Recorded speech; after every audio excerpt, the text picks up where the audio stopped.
apregou para sustentações orais e, portanto, início de julgamento, a arguição de descumprimento de preceito fundamental 1183 de minha relatoria, sendo requerente o Partido Novo. Passo ao relatório.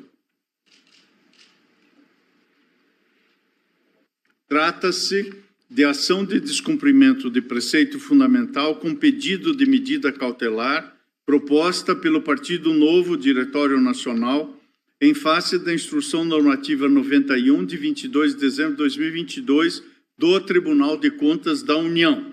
que, abro aspas, instituiu na estrutura organizacional da citada Corte de Contas os procedimentos de solução consensual de controvérsias relevantes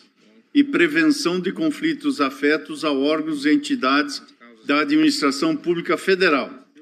e criou a Secretaria de Controle Externo de Solução Consensual e Prevenção de Conflitos, SESEX, consenso, fecho aspas. Acresço nesse relato que o requerente sustenta ser legitimado universal, eis que se trata de partido político com representação no Parlamento, em razão do que seria desnecessária a demonstração de pertinência temática. Alega ainda que o Tribunal de Contas se tornou órgão de negociação entre o Poder Executivo e pessoas interessadas nos conflitos, exercendo com protagonismo o processo de tomada de decisão ao criar parâmetros não previstos em lei, mas autorizados por órgão de controle externo da atividade administrativa. Defende assim ao partido requerente que a instrução normativa do TCU 91 de 2022 viola o princípio da separação de poderes, o princípio da moralidade administrativa e o princípio republicano. Aduz que há também ofensa ao princípio da legalidade administrativa, pois a instrução normativa questionada não estaria embasada em nenhuma das competências previstas no artigo 71 da Constituição Federal e no artigo 1º da Lei 8443 de 1992, exorbitando o poder regulamentar assegurado pelo artigo 3º da Lei de 92 mencionado. Entende a parte requerente que o dispositivo contestado desrespeita o princípio da separação de poderes devido à criação de nova atribuição à Corte de Contas Federal por ela mesma. À vista disso, concluiu ter havido outorga pelo próprio Tribunal de Contas de um superpoder, estou citando literalmente, de participação ativa e protagonista em processo de tomada de decisão de políticas públicas que incumbe dentro da sistemática da tripartição de poderes ao Poder Executivo, fecho aspas da citação. Deduz, nessa perspectiva, o descumprimento do princípio da moralidade administrativa e do princípio republicano, uma vez que a atuação do TCU, por meio do SESEX Consenso, promove uma proteção deficiente da própria moralidade administrativa e da forma republicana de se governar o Brasil. No tocante à medida cautelar, o Partido Novo, que é o requerente, justifica a aparência do bom direito na argumentação demonstrada e no curso dos autos, e aqui no relato sucintamente exposta por mim, e o perigo da demora na possibilidade do panorama posto ensejar desequilíbrio à separação de poderes e violação frontal à legalidade administrativa. Em conclusão, o autor requer a concessão de medida cautelar a fim de que sejam suspensos imediatamente os efeitos daquela instrução normativa, bem como para impedir a criação de novas unidades de solução consensual e prevenção de conflitos nos moldes estipulados nessa norma impugnada.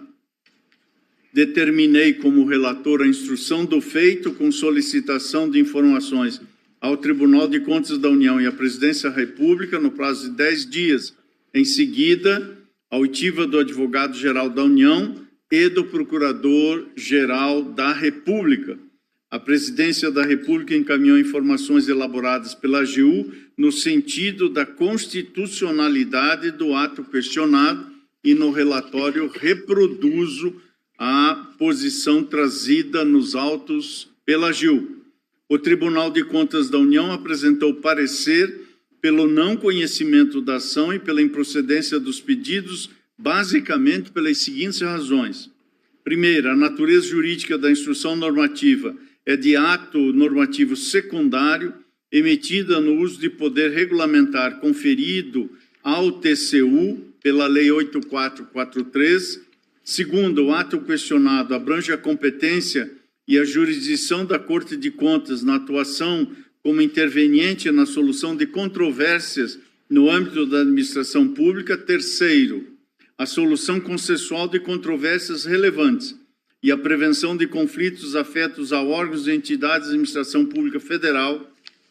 fazem parte de um controle concomitante já realizado pelo TCU há tempos. Quarto, a observância dos princípios que regem a administração pública.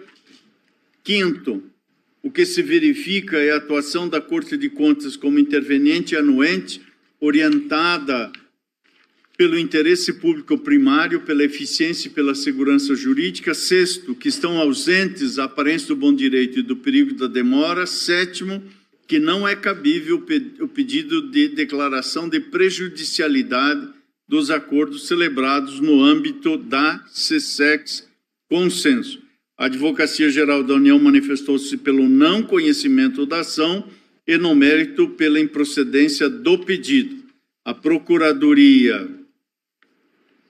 manifestou-se por meio de parecer pelo conhecimento da arguição de descumprimento de preceito fundamental como ação direta de inconstitucionalidade e pela improcedência do pedido, tendo em vista os argumentos que a Procuradoria-Geral trouxe aos autos.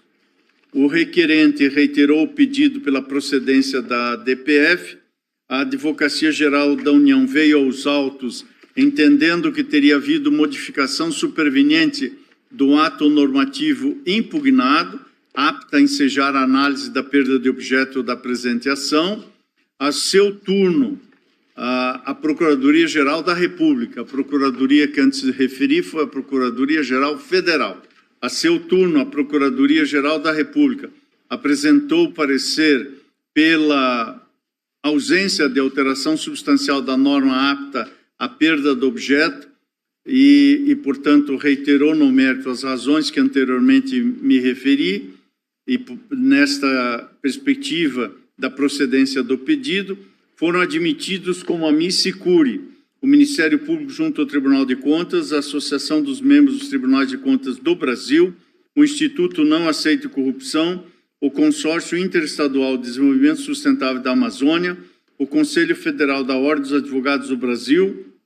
os estados do Acre, Alagoas, Amapá, Bahia, Ceará, Espírito Santo, Maranhão, Mato Grosso, Pará, Paraíba, Paraná, Pernambuco, Piauí, Rio Grande do Norte, Rio Grande do Sul, Rondônia, São Paulo, Sergipe e Tocantins, o Instituto Brasileiro de Direito Administrativo, a Associação Brasileira de Terminais Portuários, a Escola Paranaense de Direito, o Distrito Federal,